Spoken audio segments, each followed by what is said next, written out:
ورحمة الله تعالى وبركاته. دونك هادو هما الأسئلة اللي تحطوا للدراري ديال خريبكا البارح في الإحصاء ديال يعني على أساس أنهم مشاو باش يدوزوا المقابلة الشفوية، ولقاو بلي أنهم حاطين لهم اختبار كتابي. دونك هادو هما بين الأسئلة اللي تحطوا البارح.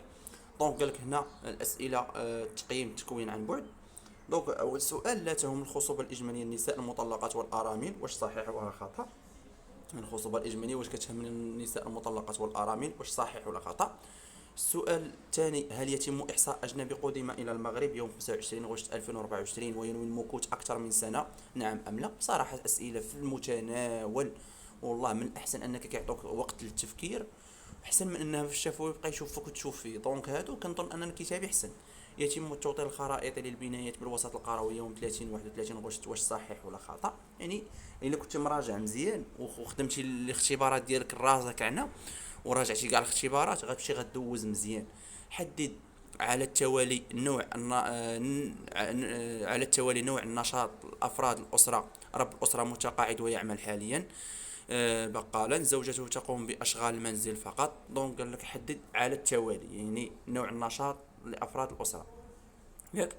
ثالثا اعطاهم معارف معلوماتيه. الاسئله: ماذا تحتاج لتدخل الى منصه تكوين عن بعد من هاتفك او لوحتك او حاسوبك؟ صراحه اسئله هذا ما هذا راه ما سؤال ما والو. اذكر اسم النظام المعلوماتي يعني لو سيستيم ديكسبلواتاسيون الذي يشغل اللوحات الالكترونيه والهواتف الذكيه. دونك يا غنقولوا لي يعني الكابي ولا الجي بي اس، دونك هذاك اللي خدمنا به. اذكر علامتين تجاريتين ماركه للهواتف الذكيه واللوحات الالكترونيه. صراحه هذه عمري شفتها، واش كاينه في الاحصاء ولا ما كايناش ما عرفتش.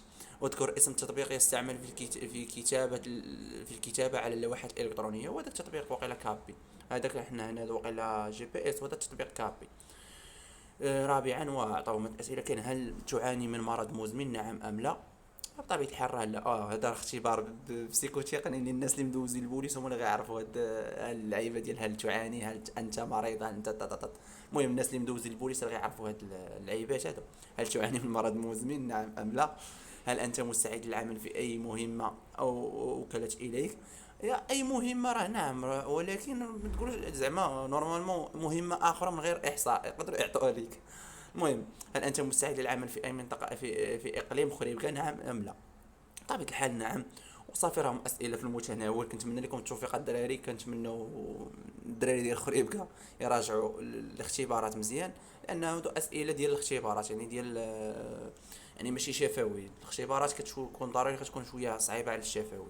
وبطبيعه الحال بالعكس هنا اسئله اليوم بحال هاد الاسئله بثلاثه راه غتجاوب عليهم كاملين ساهلين. يعني هادو راه بلا ما تحتاج انك تكون زعما في الاخر في قاري التكوين عن بعد ولا شي حاجه، ساهلين هادو.